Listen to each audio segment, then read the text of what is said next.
Buenas noches. La presidenta de la Nación, Cristina Fernández de Kirchner, se encuentra en estos momentos en la ciudad de Boston, Estados Unidos, para hablar ante los alumnos de la Universidad de Harvard en su última actividad de la visita de 5 días a los Estados Unidos. De mi persona ya casi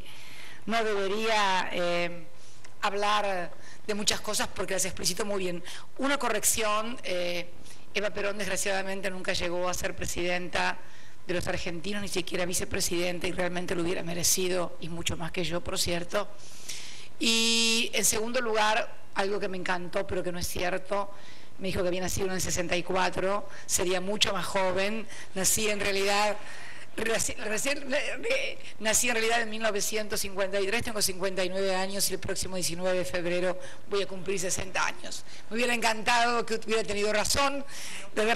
haber nacido. Bueno, estamos muy bien entonces. Realmente muchas gracias en cuanto a las definiciones o a las afirmaciones acerca de lo que ha sido el gobierno o el proceso político iniciado a partir del 25 de mayo del año 2003, en el cual Néstor Kirchner llegó con el 22% de los votos a la República Argentina como presidente en un momento muy grave, de grave crisis institucional, luego del default más importante del que se tenga memoria hasta ahora, ¿no? Porque lo que parecía una cosa impresionante de la Argentina, un default de 160.000 millones de dólares, teniendo en cuenta algunas cuestiones que hoy están sucediendo en los países de la eurozona, tal vez desgraciadamente no seamos dentro de muy poco el default más importante de la historia. Lo cierto es que pudimos remontar toda esa etapa tan terrible de los argentinos, que significó la implosión del sistema institucional, que un presidente debiera renunciar antes de tiempo, con represión en la Plaza de Mayo y en otras ciudades del interior del país, con más de 30 muertos,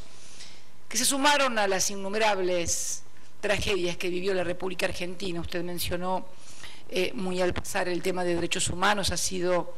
una de las políticas fundamentales de nuestro gobierno, luego de una dictadura como la que vivió el país a partir del 24 de marzo de 1976. Políticas que, por cierto, han generado, y obviamente al afectar a sectores que creían que podían haber estado libres y por lo tanto impunes de los crímenes cometidos durante la dictadura, con miles de desaparecidos, niños incluidos, obviamente más que polémicas genera resistencias. El también redistribuir el ingreso, pese a que el crecimiento ha sido exponencial para todos los sectores, porque en realidad usted mencionaba un crecimiento económico muy importante, que es el más importante de los 200 años de historia argentina, que ahora, obviamente, producto de la crisis mundial, ha descendido. En los últimos 12 meses hemos pasado del 8,9 del 2011 a un 4,8 y a un 2,5 en los primeros 7 meses del año, pero que realmente, bueno, nos lleva a pensar, más que en los éxitos que hemos tenido, en cuál es la situación. A mí me gustaría mucho hablar, sinceramente, ayer presenté la Cátedra Argentina en Georgetown, hablamos largamente de la Argentina, y la verdad que me gustaría, además de hablar de la Argentina, hablar de lo que está pasando en el mundo, de lo que es la crisis mundial, de lo que es la crisis global, con la que me tocó intervenir el día martes en Naciones Unidas, y también con lo que yo creo que ha pasado de ser una crisis económica para convertirse decididamente en una crisis de carácter político. Y también una tesis de un mundo diferente en el que vamos a vivir y en el que yo creo que ha comenzado una nueva etapa civilizatoria. ¿Por qué digo una nueva etapa civilizatoria? Los conflictos que se produjeron durante los siglos XIX y XX fueron esencialmente entre países o lo que podríamos denominar el mundo de cultura greco-romana, de raíces occidentales. Conflictos durante el siglo XIX que provocaron independencias de colonias, el caso de este país tal vez un poco antes, pero prácticamente sobre el siglo XIX, la mayor parte de los países de Latinoamérica también, luego durante la década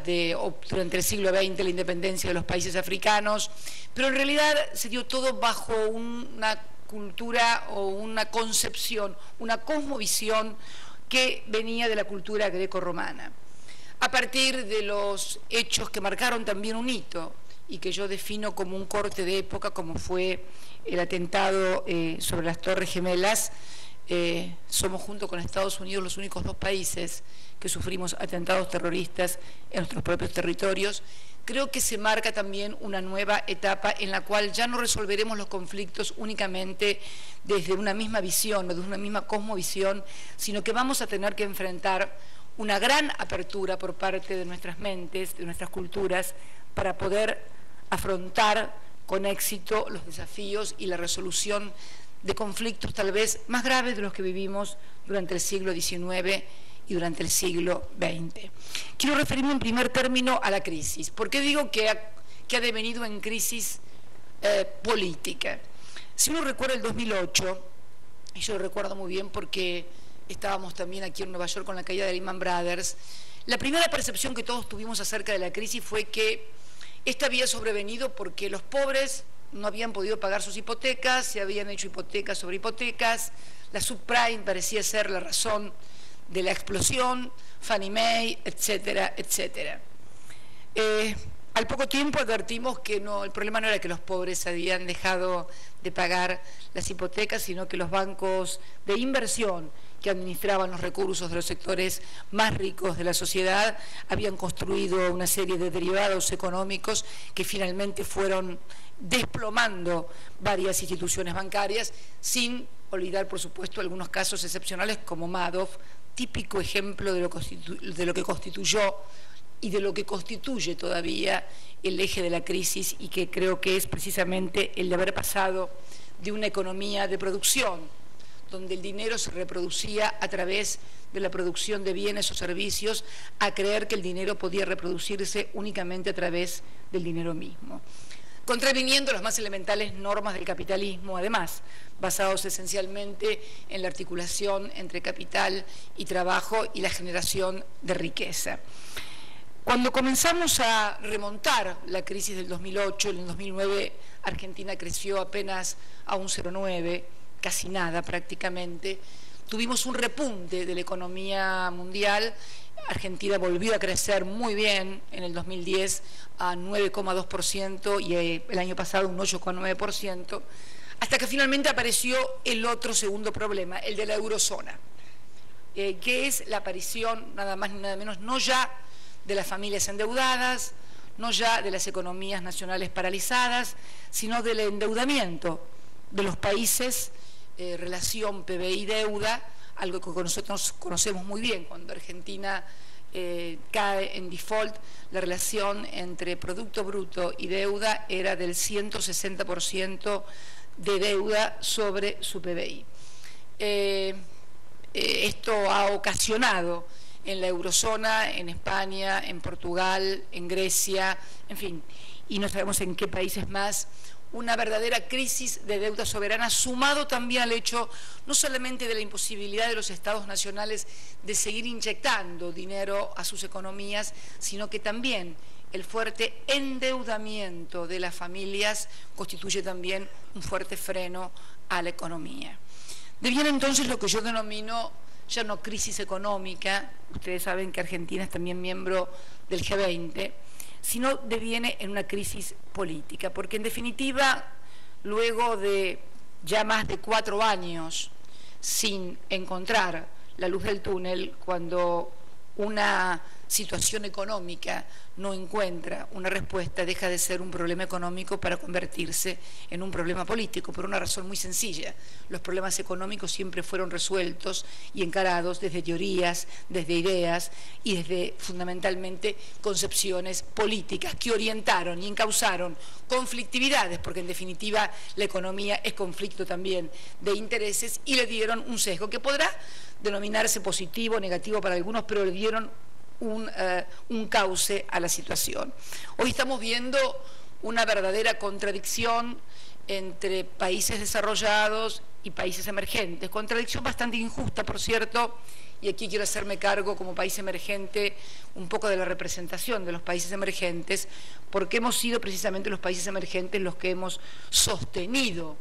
la actividad económica mundial, el crecimiento de la economía mundial durante la última década. Las economías de los países desarrollados crecieron muy poco y fueron precisamente los países emergentes los que sostuvimos el crecimiento.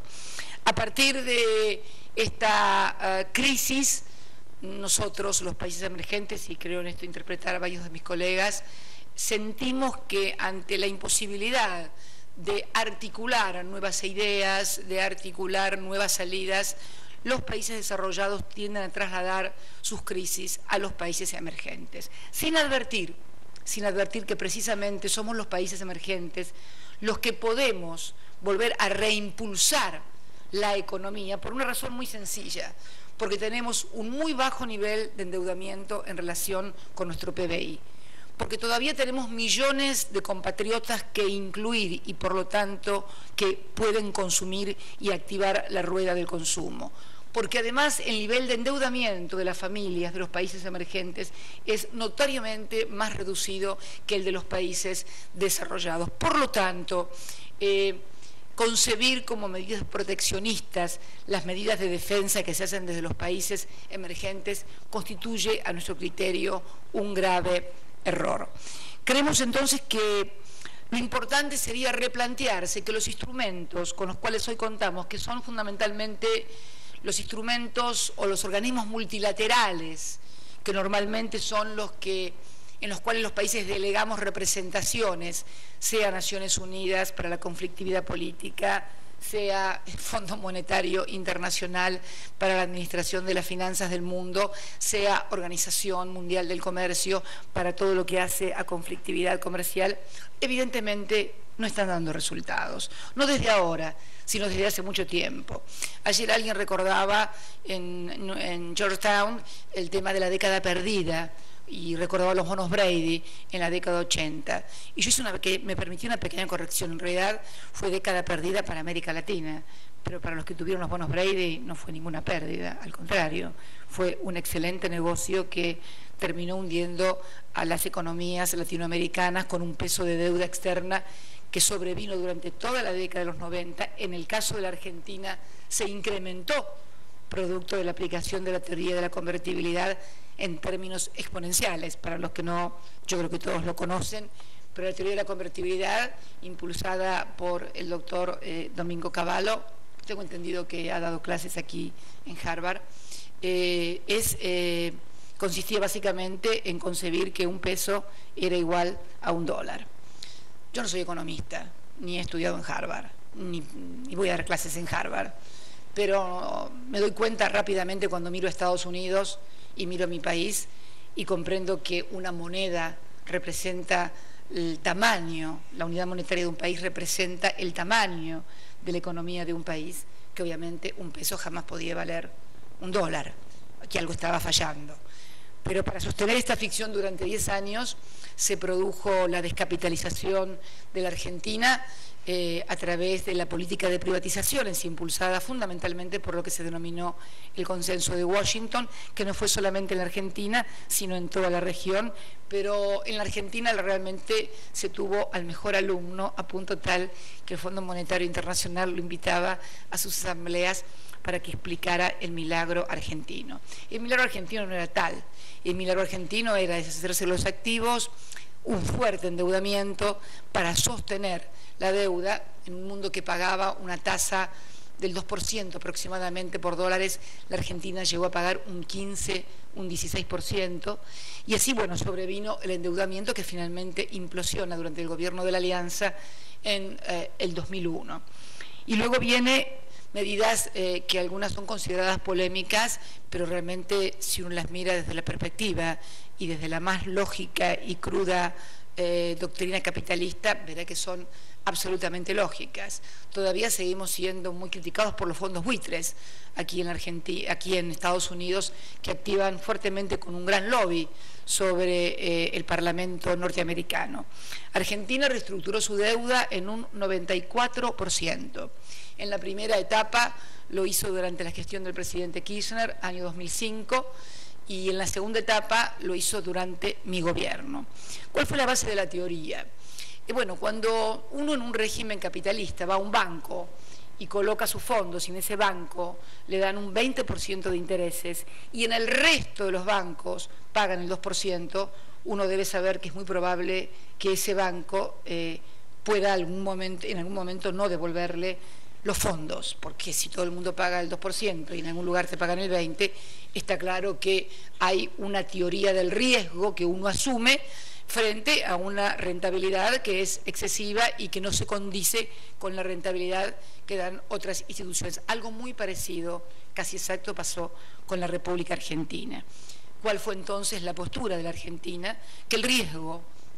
debía ser asumido por las dos partes. Por la parte de las autoridades argentinas, que deberían hacerse cargo obviamente de la deuda. Algunos decían que no había que pagar absolutamente nada, nosotros decíamos que esto era absurdo, y también por parte de quienes fueron tomadores de esa o colocadores de esos dineros, y que yo creo que además en su gran mayoría luego a través de la maniobra del megacanje y de blindaje pudieron sacarlos de la Argentina 3 meses apenas antes de que se desplomara la Argentina. Realmente, inclusive cuando fue la segunda reestructuración, que nuestro ministro de Economía debió recorrer muchos pueblitos de Italia, porque en realidad en la primera reestructuración prácticamente no ingresaron ni Japón ni Italia. Esto significaba que, por ejemplo, era imposible viajar a Italia. En la segunda reestructuración encaramos, creo que con mucha eficiencia por parte del Ministerio de Economía, la renegociación y se tuvo que recorrer ciudad por ciudad en Italia. ¿Por qué? Porque los bancos italianos habían colocado los bonos de la deuda que sabían que iban a ser defaulteados en los jubilados, con lo cual había una gran dispersión, una gran fragmentación de la deuda, a punto tal que estuvieron durante varios meses recorriendo Italia. Finalmente pudo reestructurarse, quedó muy poquita gente afuera, y finalmente después de muchos años pudo regresar en visita oficial a la República de Italia un presidente argentino, en este caso una presidenta. No es un tema menor Italia para los argentinos, como tampoco lo es España. Ustedes saben que la comunidad, si bien somos muy cosmopolitas, como acaba de decir, digamos que la mayoría somos hijos de españoles y de italianos, más allá de que de todas las comunidades. De hecho, quien les habla es nieta de 3 abuelos españoles. La historia de la reestructuración de la deuda, la historia del crecimiento y el desarrollo de la economía en el crecimiento más grande de los últimos 200 años, la generación de más de 5 millones y medio de puestos de trabajo. Usted definió como polémica también lo que fue la recuperación de la administración de los recursos de los trabajadores en las famosas AFJP, que también habían sido privatizadas durante la década de los 90. Prácticamente, desde que nosotros hemos retomado la administración de los recursos de los trabajadores, el Fondo de Sustentabilidad de Garantía ha crecido exponencialmente. Recibimos aproximadamente 98.000 millones de pesos y hoy estamos arriba de los 200.000 millones de pesos del año 2009 a la fecha en que nos hicimos cargo de esa administración. Durante los años que fueron casi 10, 12 años que estuvieron a cargo de la parte privada, la administración de los recursos de los trabajadores, prácticamente hubo muy poco crecimiento, y lo que sí hubo un gran crecimiento en el cobro de las comisiones que cobraban las administradoras de pensión por administrar los recursos de los trabajadores, con un agravante. Al momento en que decidimos recuperar la administración de las AFJP, el 65% de las jubilaciones en la República Argentina eran pagadas por el Estado Nacional. ¿Se entiende? Se habían quedado con la crema del negocio y el 65% de los jubilados cobraban de parte del Estado, en tanto que solamente los jubilados de muy altos ingresos cobraban de las AFJP. Se dictó además una moratoria que permitió incorporar y duplicar la cantidad de jubilados incorporados al sistema previsional, de modo tal de que hoy la Argentina tiene la mayor cobertura de toda Latinoamérica en materia previsional. el 87% de las personas en la Argentina en condiciones de acceder a un beneficio jubilatorio o previsional tienen ese beneficio jubilatorio y previsional. Y el salario o el ingreso previsional pasó de 150 pesos a 1000, a ver, alguien que me ayude de mi equipo, secretario legal y técnico, que ahora me fallan los números a esta hora de la noche, pero hemos aumentado más del 1300%. Hoy la jubilación mínima está en 1800, 2000, hemos llegado ya a 1000, va a llegar a 2200 ahora, perfecto. Como verán, también generamos, a partir de poder contar con los recursos de los trabajadores, el programa de inclusión social que Bernardo Klisberg, un cientista social que muchos de ustedes conocerán y habrán estudiado por sus libros, uno de los hombres más prominentes de la Organización de Naciones Unidas, ha catalogado como el programa de inclusión social más importante de Latinoamérica. 1.2 del PBI está destinado a la asignación universal por hijo, que se destina a aquellas familias que tienen hasta 5 hijos y que o bien no tienen trabajo o bien no llegan al salario mínimo vital y móvil al no estar registradas. Salario mínimo vital y móvil de nuestros trabajadores, que también es el salario más alto de América Latina, no solamente en términos nominales, sino en términos de paridad de poder adquisitivo comparado con el dólar. La disminución de la pobreza, la disminución de la indigencia,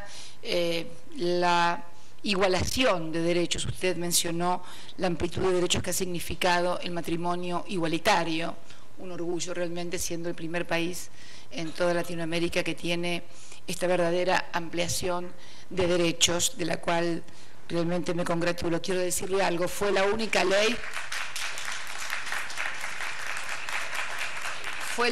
ley que Kirchner votó como legislador. Él no era muy afecto a la legislatura, él era un hombre ejecutivo, pero cuando se trató en el Parlamento, él tuvo una gran actuación en el logro de ese matrimonio igualitario y trabajó denodadamente para que los que no tenían los mismos derechos que teníamos las mayorías también lo tuvieran. El planteo fue que no le estábamos quitando derechos a nadie, simplemente le estábamos dando derechos a otras personas que carecían de los derechos que ya teníamos la mayoría de los argentinos. Básico y fundamental. Esto también genera resistencia de ciertos sectores refractarios. Es imposible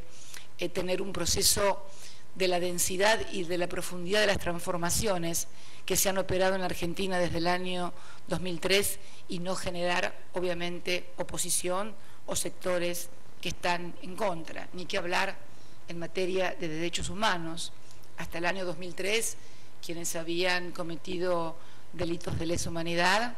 habían secuestrado, torturado y desaparecido. Gente que todavía aún no ha aparecido, seguían en libertad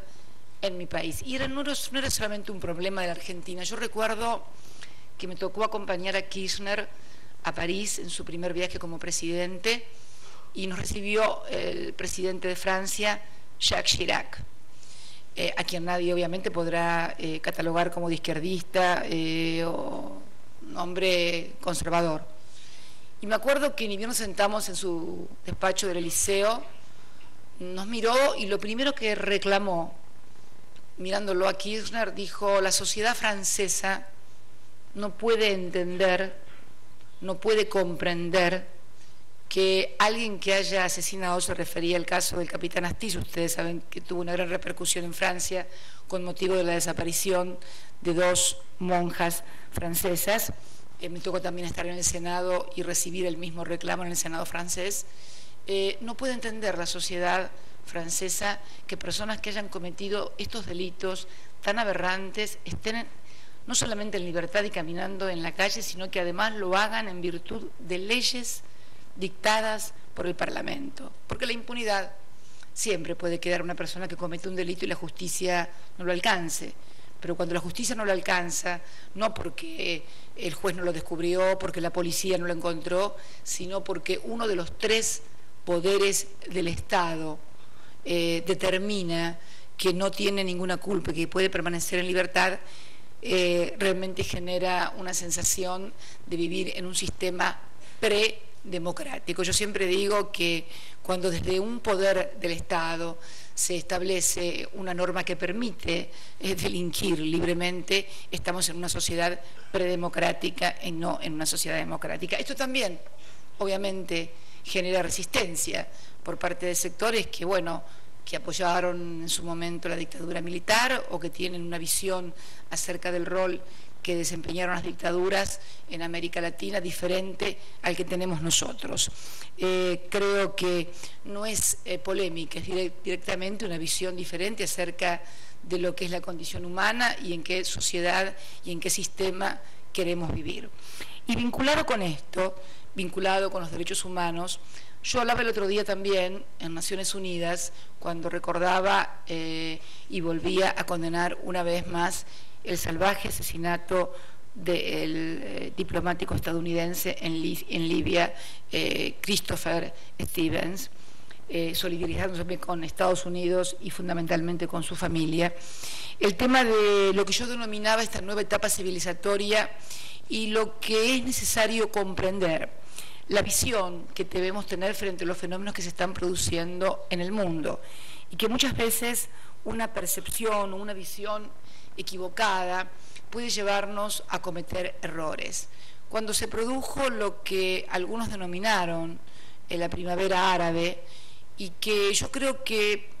rápida, ligera y tal vez ingenuamente creyeron que se trataba de un deseo de occidentalización, por llamarlo de alguna forma, de los países de origen musulmán, los países árabes, en realidad estábamos ante una mala lectura de dichos acontecimientos. Yo creo sinceramente que una de las cosas que tenemos que comprender, y por eso hablo de esta nueva etapa civilizatoria, y lo repetí ayer en Georgetown, que así como ninguno de nosotros nunca va a querer ponerse un chador, yo por lo menos no pienso usar chador, ni tampoco caminar 2 pasos atrás de ningún hombre, y seguramente ninguno de ustedes usar turbante, debemos comprender que hay gente que sí quiere vivir de esa manera y no quiere ni vestirse ni hacer las cosas que nosotros hacemos porque tiene una cultura, una religión y una visión, una cosmovisión diferente del mundo. Digo esto porque esto va a ayudar mucho a comprender el mundo actual y bueno, lo que parecía una primavera árabe para algunos se convirtió en otoño y yo diría casi en invierno. Esto nos obliga a todos a tener una mirada lo más amplia posible, lo más desprovista de prejuicios y con el mayor grado de apertura posible. Sobre todo lo digo en estos ámbitos académicos donde obviamente podemos discutir, podemos debatir, podemos comparar lo que está pasando en el mundo y al mismo tiempo ver cómo podemos utilizar esto, no desde la visión, desde el choque de civilizaciones que nos proponía Samuel Huntington, tampoco como el final de la historia, que también otro catedrático creyó que significaba la caída del muro de Berlín y nos dimos cuenta que la historia no tiene final porque dialécticamente el final de la historia es una profunda contradicción, pero sí que esta suerte de nueva etapa civilizatoria pueda a nosotros ayudarnos a reformular pensamientos, a reformular teorías y fundamentalmente a adaptar instrumentos,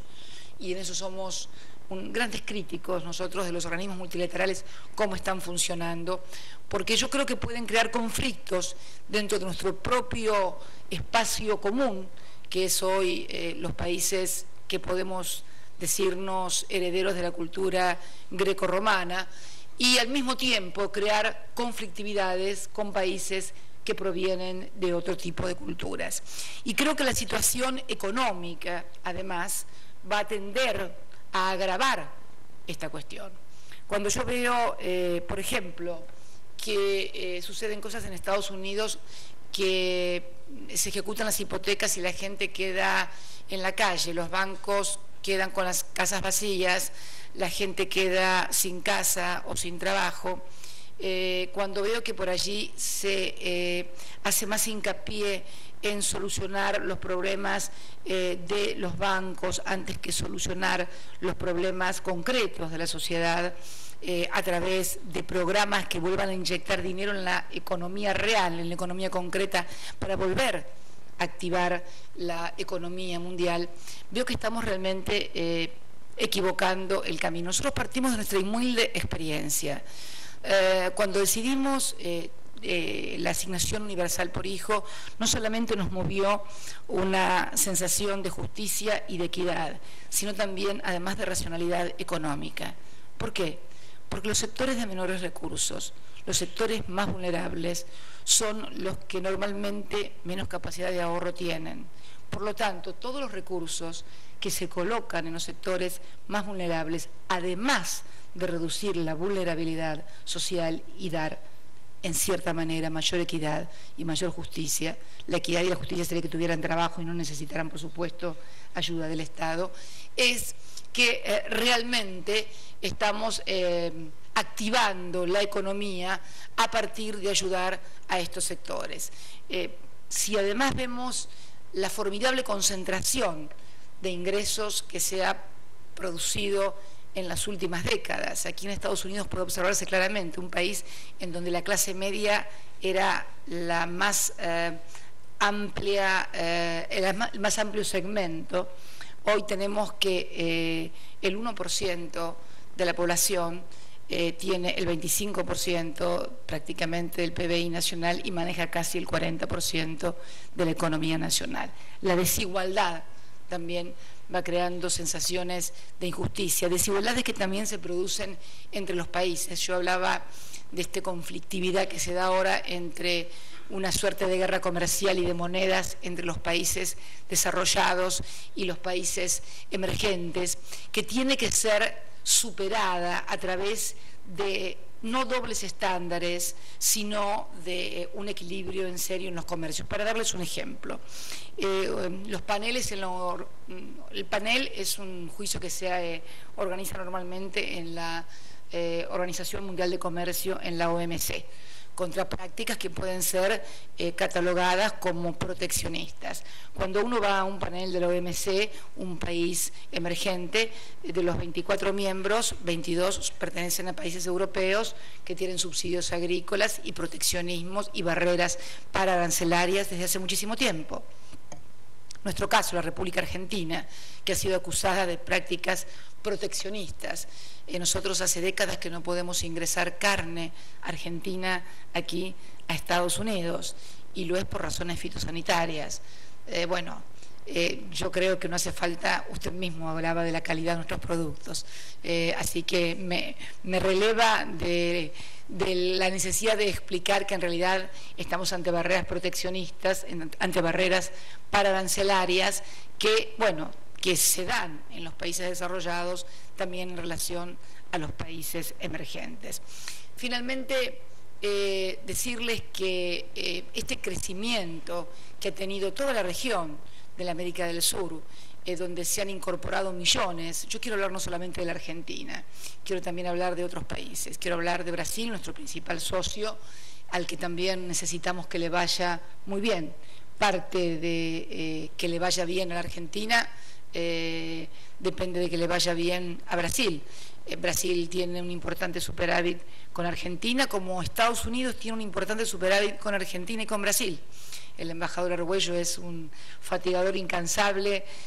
cuando trata precisamente de desmontar estos prejuicios y estas barreras que pueden existir en algunos segmentos institucionales de Estados Unidos. Estados Unidos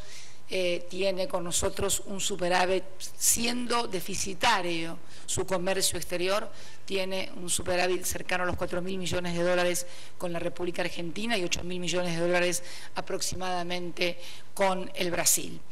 Pese a que su cuenta corriente es deficitaria, su balanza comercial también es deficitaria, pero bueno, es moneda de reserva, emite dólares, por lo cuanto su déficit puede ser ilimitado. El problema es que está creando, con una desvalorización del dólar, también una revalorización de las monedas, y hoy, en este mundo sin precios, a partir de que se ha perdido la noción de competitividad, porque en definitiva hay una gran guerra de precios, de monedas, etcétera, necesitamos imperiosamente restablecer instrumentos globales que no son los que hoy están. Porque está claro que el Fondo Monetario Internacional no tiene ninguna solución para administrar las finanzas. De hecho, no ha podido controlar las finanzas de las últimas décadas en todo el mundo. La Organización Mundial de Comercio tampoco ha podido finalizar la ronda de Doha porque finalmente no ha habido ningún tipo de acuerdo entre países emergentes y países desarrollados, porque los sacrificios que se nos exige a los países emergentes son muy superiores a lo que están dispuestos a dar en esa ronda de negociaciones los países desarrollados, y ni que hablar del Consejo de Seguridad. Y con el Consejo de Seguridad quiero terminar, porque precisamente la Argentina va a formar parte del Consejo de Seguridad a partir del año que viene, 2013 y 2014. Aprovecho también para decir que por primera vez va a haber una embajadora mujer de la Argentina ante Naciones Unidas, por primera vez en toda su historia, que también es un signo de igualación en los tiempos, en este caso con respecto a los géneros. Pero Consejo de Seguridad que ha permitido que quienes se sientan en el Consejo de Seguridad en carácter de miembros permanentes puedan no cumplir con las resoluciones de Naciones Unidas o violarlas sistemáticamente, como es en el caso de Inglaterra, en relación a nuestra cuestión, a nuestro conflicto sobre la soberanía de las Islas Malvinas, y sin embargo todo el resto de los países que no integran con carácter permanente el Consejo de Seguridad, bueno, tienen que respetar rigurosamente las reglas. Porque digo que también el Consejo de Seguridad ha perdido funcionalidad. ¿Qué debería ser el Consejo de Seguridad? El instrumento donde se solucionaran los conflictos en el mundo y no hubiera la conflictividad que, por ejemplo, hoy tenemos en Siria, en Medio Oriente, donde no se puede dar solución a las cuestiones. ¿Por qué? El Consejo de Seguridad nace luego de la Carta de San Francisco y luego de la Segunda Guerra Mundial. Cuando surge la Guerra Fría, el mundo se divide en un mundo bipolar y estaba el temor del holocausto nuclear. Entonces, todos los que podían provocar el holocausto nuclear estaban sentados en ese Consejo de Seguridad, que eran en definitiva los vencedores de la Segunda Guerra Mundial, y de esta manera neutralizar a partir del temor del uno con el otro cualquier amenaza sobre el mundo. El problema es que los que hoy amenazan en el mundo no tienen lugar ni siquiera en el Consejo de Seguridad, ni siquiera están en Naciones Unidas. El terrorismo global no tiene representación en Naciones Unidas y mucho menos en el Consejo de Seguridad. Es más, quienes eran antiguos enemigos en el Consejo de Seguridad hoy se llevan muy bien, con lo cual el Consejo de Seguridad, concebido luego de la Carta de San Francisco como un instrumento de equilibrio para la seguridad y la paz mundial, ha perdido su funcionalidad por una razón muy sencilla, porque estamos ante un nuevo escenario y porque aquella fotografía de la Segunda Guerra Mundial y de un mundo dividido en dos ha terminado, ha concluido y hay un mundo diferente. Y seguimos y queremos y pretendemos dar soluciones a un mundo diferente, con problemas diferentes, con realidades diferentes, con actores diferentes, con actores nuevos, de resolver los problemas con los mismos instrumentos. Esto evidentemente no funciona y es necesario replantearlo. No pretendemos desde aquí tener la solución, porque bueno, como digo siempre, estaría hablando en otro lugar, seguramente si tuviera la solución para todos estos problemas, pero sí plantearlos como desafíos al intelecto, como desafíos para el debate y para lograr construir realmente una sociedad más justa, más equitativa, más igualitaria entre los países y fundamentalmente también hacia el interior de los países. Yo le agradezco la invitación a la universidad, le agradezco sus palabras. Lo que usted o lo que yo he contado de la Argentina no significa que la Argentina sea un paraíso o Disney World, primero porque no existe. Disney World, existe, pero en Orlando, es muy lindo, los que hemos estado nos encanta, pero dura un rato, según la cantidad de plata que tengas, puedes estar 2, 3 días, 4 días, 5 días, pero indefectiblemente de Disney World te vas, siempre. Puedes irte a una casa más linda, a una casa más fea, puedes tener más o menos plata, pero en algún momento salís al mundo, en algún momento tomás contacto con la realidad. Y evidentemente hoy no podemos hablar de que vivimos en Disney World en ninguna parte, pero de la Argentina del año 2001, de la Argentina del año 2003, sin esperanzas, de la que se vayan todos, lema que ahora podemos leer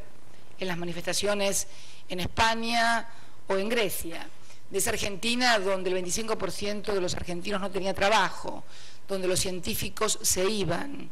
donde los jóvenes hacían colas en la embajada española. Yo lo recuerdo muy bien porque salía del Congreso de la Nación, del Parlamento, del Senado, y tomaba por la calle para ir a mi casa, donde precisamente está el Consulado de España. Colas y coleros había inclusive, porque los argentinos con esta natural creatividad que teníamos, cobrábamos para hacer la cola, unos 50 pesos creo que se cobraban por hacer la cola. Entonces alguien estaba toda la noche, había carpitas, hacía la cola y luego a la mañana cuando abrió el consulado daban los números. Esta era la Argentina de los que se iban, de los científicos. Me agrada mucho que haya mencionado la creación del Ministerio de Ciencia y Tecnología, lo tenemos como uno de los logros más importantes. Estamos destinando a la educación 6.47 del PBI nunca y 1% del PBI a las universidades en este último presupuesto que hemos presentado en el año 2013. Hemos lanzado un programa como el de Conectar Igualdad, que es suministrarle a cada uno de nuestros alumnos secundarios de las escuelas públicas y gratuitas que tenemos, así como las universidades. Yo soy una egresada de Universidad Nacional Pública y Gratuita, uno de los pocos países del mundo donde las universidades son gratis y donde además se permite el ingreso, vienen a estudiar de todas partes de Latinoamérica también a nuestro país. Faltan muchísimas cosas, tenemos todavía un 32% de trabajo en negro, tenemos gente que no está registrada, tenemos 7,2, 7,3% de desocupación, habíamos llegado a un 6,9, pero subimos un poquito a partir, bueno, una cuestión estacional, pero también una cuestión de la crisis mundial. Tenemos hoy una cantidad de reservas. Y hablando de las reservas, usted mencionaba como medida polémica también que habíamos pagado con las reservas. No fue una medida polémica, fue una medida que polemizaron algunos que querían que nos endeudáramos. Fíjense qué gracia que teníamos. Nosotros teníamos y tenemos más de 40.000 millones de dólares de reservas que hemos juntado porque cuando Kirchner llegó al gobierno había 9.000, 10.000 millones de reservas solamente en el Banco Central, no había más. ¿Qué decidimos? Utilizar las reservas para pagar. Nos pagaban anualmente intereses al 0,8% por tenerlos depositados en Basilea. Y si queríamos ir al mercado de capitales para poder pagar la deuda, nos cobraban un 12, un 13%. Eso no es tomar la medida de pagar con reservas, más que una medida polémica, es una medida de sensatez y racionalidad económica. No se entiende que tenga 40.000 millones de dólares al 8% y salga a buscar 2.000 millones de dólares al 14%. Dicho sea de paso, la deuda del Corralito, que fue una de las causantes de aquellos días tan trágicos del 19 y 20 de diciembre, fueron pagados enteramente por este gobierno a partir del pago del Bodén 12. El último pago lo efectivizamos hace muy poco tiempo, 2.300 millones de dólares, y seguimos pagando la deuda de otros gobiernos, porque este gobierno no ha endeudado a la Argentina, al contrario, se ha producido un proceso de desendeudamiento inédito. Desde aquellos 5.000 o 6.000 millones de dólares con que comenzó la deuda en el proceso militar el 24 de marzo de 1976 y culminó en el año 2001 con el 160% del PBI, hoy la deuda del sector público con el sector privado es del 13% del PBI. Y la deuda en moneda extranjera es de un 8%. El resto de la deuda es deuda intrasector público, es decir, por títulos que tienen la ANSES u otros organismos del Estado Nacional. Un proceso de desendeudamiento inédito realmente y que termina con la severa restricción que significó para la economía el peso de la deuda externa. Yo creo que nadie que haya vivido en los años 90, 80 o 70, fundamentalmente 90 y 80, no haya escuchado la palabra afuera el Fondo Monetario, manifestaciones contra el Fondo Monetario cada vez que venía una delegación, porque simbolizaban la dependencia y fundamentalmente la imposibilidad de desarrollar políticas autónomas, políticas públicas autónomas que revirtieran el beneficio de la población. Reitero, no estamos en el mejor de los mundos, pero estamos en un mundo en el que hemos mejorado sustancialmente nuestra situación. Así por lo menos lo ha entendido la mayoría de los argentinos, porque, bueno, haber ganado luego de 8 años de gobierno con el 54,11% de los votos, revela que una mayoría más que importante del pueblo argentino considera que no es todo perfecto, porque nadie vota a perfección, pero que hemos hecho una buena tarea, sobre todo porque además de ser un registro muy importante, fue el más importante después de Perón. Bueno, jamás hubiera pretendido sacar más votos que el general Perón, hubiera sido un atrevimiento de parte mía, no me lo hubieran perdonado, me hubieran tratado de heterodoxa, pero realmente es un gran orgullo, luego de 8 años de gestión, haber podido obtener este respaldo y después de las conflictividades que vivimos, porque nos tocó perder elecciones, nos tocó vivir conflictos muy graves, enfrentamientos, diferencias, fundamentalmente, como usted señalaba, con el sector agropecuario a partir de las famosas retenciones móviles. Mire lo que son las cosas. Hace pocos días acabamos de poner retenciones móviles a pedido de los productores de biodiesel, que son un sector agroindustrial, por las variaciones precisamente de los precios internacionales. Pero bueno, esas son etapas superadas, conflictos superados, y lo que es importante es que tenemos que aunar esfuerzos, y a esto no me refiero únicamente a los argentinos, sino a la comunidad internacional, para lograr sobrellevar y superar esta crisis que está convirtiéndose decididamente en política.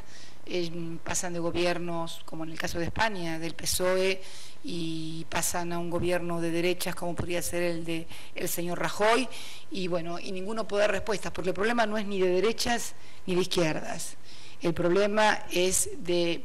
concebir el crecimiento de un país como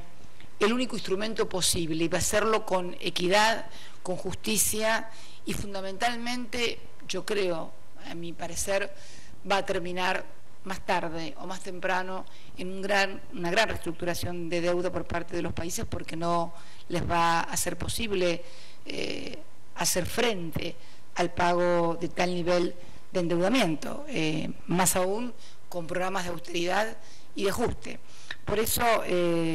quería no solamente hablar de la Argentina, sino hablar del mundo. Hablar de la Argentina sería como pretender ser lo único en el mundo y no tener ninguna relación de dependencia ni conexidad. Hoy somos un mundo muy interconectado, muy interdependiente, y todo lo que pasa en un lado, de algún modo u otro, repercute en otro lado. Por eso el deseo ferviente de que los líderes de los países que hoy tienen graves crisis, y que han sido responsables, en definitiva, sus dirigencias, de no haber advertido lo que venía, bueno, encuentren el camino y la solución, y estén más dispuestos a escuchar nuevas recetas, nuevos caminos, nuevas estrategias y nuevas políticas. Resulta muy difícil que los mismos remedios que causaron la enfermedad curen al enfermo. Está claro que hay que cambiar o de médico o de remedio, o de ambas cosas al mismo tiempo. Muchas gracias, y bueno, y ahora sí, escucho atentamente